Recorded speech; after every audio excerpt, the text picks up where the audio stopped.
Okay guys, just purchased a 2013 Nissan SL Altima, and really nice car.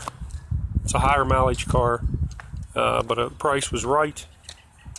And when I got it home, it's for my daughter who's in college. When I got it home that night, she said that the low beams were terrible on it.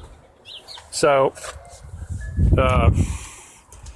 I did the research on it, checked it all out, and I drove it, and sure enough, low beams were absolutely dangerous. I don't know why they didn't put a recall on this particular model. And what happens is, regardless of what some people will tell you, putting different headlight bulbs in is not going to help. I tried the HID bulb conversion, and although it's a brighter, whiter light, it does not fix the problem. So the only way to fix it is to replace this whole piece here, which is your whole headlight assembly on both sides, the whole thing. And unfortunately, it's not a simple remove and replace, because you have to take this whole front fascia off. And when I say the whole front fascia, I'm talking from here, it goes the whole way around, comes up here, right here's your line, comes around here and down through here and out. This whole piece has to come off. Okay, now I did it. Took me a couple hours. I didn't really have a lot of videos to go by that were useful, so I thought I'd make one and, you know, kind of pass it on to the next guy, and hopefully it'll help you guys. But what you have to do for starters, once you get your headlight assemblies ordered, I purchased mine for about $160 delivered off eBay, and the quality of them is just as good as OEM as far as I'm concerned. It might even be better, being that the OEMs only lasted for 5 years, and basically have to throw them away. But what happens with these lights, the low beam here, that's called a projector lens, and it has a lens in the front here. The bulb goes in the back, and there is a baffle in there that directs the light through that lens. And I've heard people say that there's reflective material in there that tarnishes or comes off, and that's why the light is not reflecting out. I'm not so sure about that. I'm going to actually tear one of mine apart at a later date when I get a chance and see what's going on with it. But the lens, this lens gets milky, and I think it's the milkiness that causes it. But I'll find that out later. Regardless, you got to replace this whole assembly. Don't even waste your time doing anything else. Like I said, I got mine for 150, 160 bucks. And while I was at it, I bought new fog lamps. I don't know if yours has fog lamps on it or not, but mine were in terrible shape. They were a mess. I got them for 50 bucks a pair. And my driver's side, this lens here, had a chunk out of it.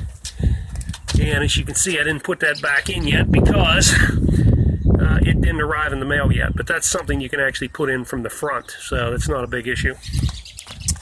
Okay, so to start this, what you want to do is get your new lights and look over the mounting tabs and stuff so you can see where they're mounted. It's always helpful to have the new piece in front of you. One of the worst things about removing body panels and even an interior and stuff is knowing where the clips are and what you have to take apart to not break any of the clips. That's the key thing. Once you know that, it's easy. So I'm going to go through it here. This has this shroud here. It's just this piece right here. Comes around here. And what you want to do is you want to take out these pins, and you can stick a screwdriver in them. They make a tool that makes it a little easier, but a flat screwdriver in the slot here, because they have 3 little slots. Stick that on there, pop this center piece up, and then you can pull the whole unit out. It's a 2-piece unit, and when you press this, when you put it back in, you separate them. You put the base piece in first, then you press the pin in, and that expands the ears on the bottom of this and keeps it from coming out. So they're pretty simple clips. And if you break one, or you have to tear one up, you can replace them pretty easy. Anyway, you're going to take this out. 1, 2, 3, 4, 5, 6, 7, 8 of those. Those pins come out. This piece comes off. Okay. Then you're going to take out these 3 screws on each side, 1, 2, 3. Okay, on both sides, boom, boom, boom. You're also going to remove this pin here that holds the washer fluid to it. Pull that pin out. Okay. Now, there is a plastic piece right underneath here. It goes underneath here. It's a thick plastic piece, and it's kind of a bridge. It kind of, these bolts hold it to it, and then that actually gives you something to attach this to this fender. But once you take that out, that piece is liable just to come out if you pull this up. But you can get them out later, and you can put them back in later. I removed mine pretty quickly. So, next step that I did, and I want to make sure I don't miss much here, if possible. On this felt, okay, there's a piece of felt liner here on the driver's side. There's this little push pin here, and then there's one, and where's it at? Oh, I broke it off. I'm sorry, I broke the head of that one off, but there was one there. So you got to pull them out, and they're a pain in the butt. But if you get a screwdriver and work on them, they will come out. They're about a 1/2 inch long. So there's 2 there. And then over here, on the driver's side, this has a rubber, okay, a little rubber seal. Take this one pin out here, pull it back, and then that'll expose this pin underneath here that you're going to take out, and then the one on the side right here is my finger, same as the other side. So you got 2 there plus this one here.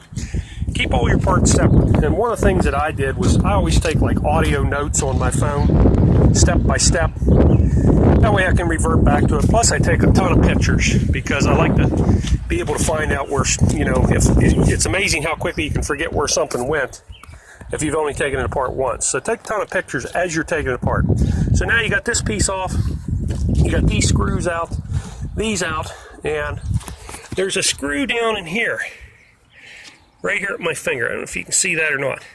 Once you can bend this piece back. It's very short. You just fold it up and bend it back. It won't hurt it. But there's a screw right here you're going to take out. And these screws are all 10 millimeter. They all have a 10 millimeter hex head on it. So that's what you take. Little socket, ratchet. Crank that out. Same with this side over here. There, I'm going to bend that back so you can see that a little better. See that screw head sticking there? You're going to take that out, okay?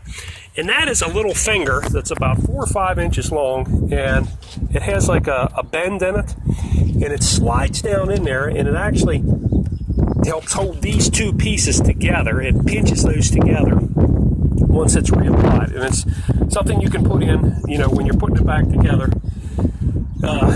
It goes in. You just have to be careful that you slide it down in. You'll see where it goes and how it works. It's really not that complicated, but they are essential to give you a nice tight bond there. So now that you got all that done, then you can come around here to the side at the fender, at the wheel, and right here at the gap up here, you can take and pull this out.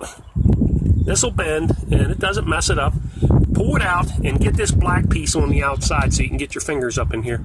And there is a bolt, 10 millimeter, right up in here. You're going to take that one out. Same for the other side. And you don't have to take the wheels off. I didn't. It's pretty easy to get to. Same on the other side, right here. Right that joint. But you gotta get this black wheel liner on the outside, or bend it back enough that you can get your socket in there. Then you can go to the bottom of this thing. And underneath, you're going to go lie on your back, okay? And let me just look at my notes here. I want to make sure. Under the car, there's 5 10 millimeter screws right here. There. Right here's one. I'm pointing to one here. It's only a couple inches in. And then there's 5 of them across there. So there's one in the center and 2 on each side. Then there are 3 Phillips head screws over underneath where the fog lamp goes. 3 Phillips heads on each side. Take all those out. So now you've taken out 5 of the 10 millimeter screws and 6 in total Phillips. Okay?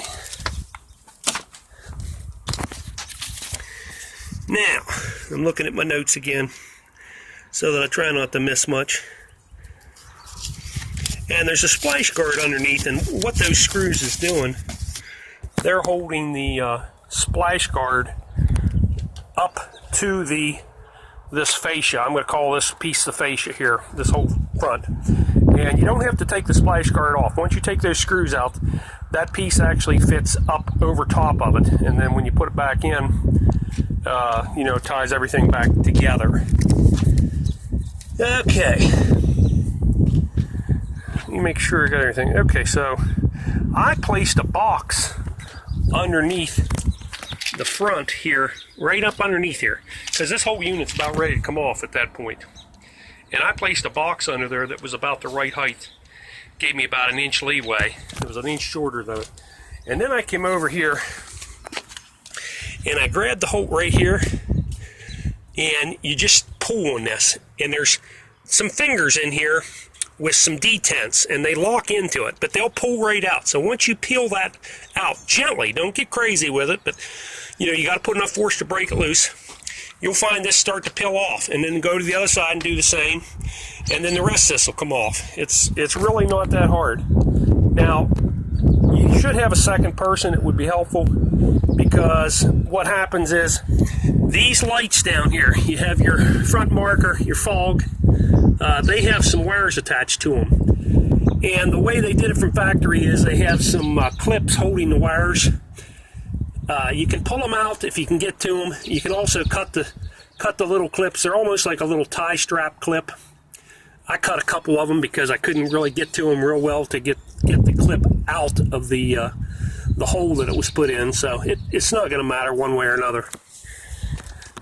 So once you do that and get all the wires loose, that whole front clip will pull right off. Okay. Then, as far as taking the screws out to this, you've already taken one out back here. This is the last one right here.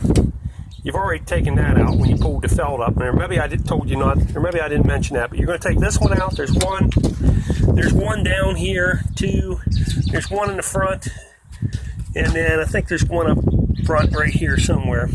So there's 4 actually. I'm going to pop the trunk here and just show you the old ones, so I'll make sure I get that step right. There is 4. Nah, I don't have them in there anymore. Shit. Anyway, there's 4 of them there for sure. And you're going to pop those out, and this whole lens will just slide straight out. And then you can unhook the wires, put the new one in, bolt it in, make sure you get it in correctly. And then you basically just repeat the steps that you just did in the opposite order. You ought to have somebody on both sides, one person over here to get this thing lined up and get these fingers in. That's where you're going to start at, because that's where you started. That's where you peeled it off first. So that's where you want to start putting it back on at, and then gradually work everything back in. You have to slide these pieces, these black, I'm going to call them like a bridge to this side, back in, and then the finger here, this piece has to go in. You just take this whole unit, and you're basically sliding it in and out this direction, pulling it straight out, pushing it in, getting it lined up, and then you tighten the bolts up. So then you just repeat the process in the opposite order, put it all back together. I'd recommend checking your lights before you put the fascia back on. Make sure everything's working, and you should be good to go. And I did have to adjust the lights. And when you have the lens, the new lens, you can see how they adjust. But you take a Phillips screwdriver right down through here, and that goes in, and you have to crank it clockwise to raise the light, or counterclockwise to lower it. And you got to crank it a good bit. And what I did to set mine were very low. Even these new aftermarkets that should have been factory adjusted, but they were terribly low. What I did is I pulled it up to my garage door as close as I could get it. And then I put tape where the line of the light hit. Blue tape, painter's tape on both sides. And then I backed the car up about 25 feet on a level driveway.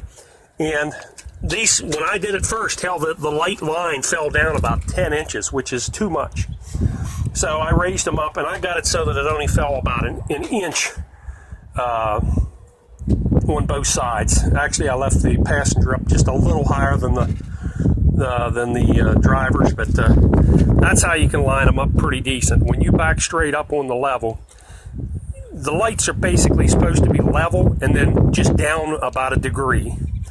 So over 25 foot, that's probably about an inch or two. So that gives you an idea. And I actually had my mechanic check them with his machine, and he said they look good after I adjusted them. So that's how you do it, guys. I hope this helps. I know it's not, I didn't want to take the video while I was doing it because it's just too, I don't have enough hands to do it.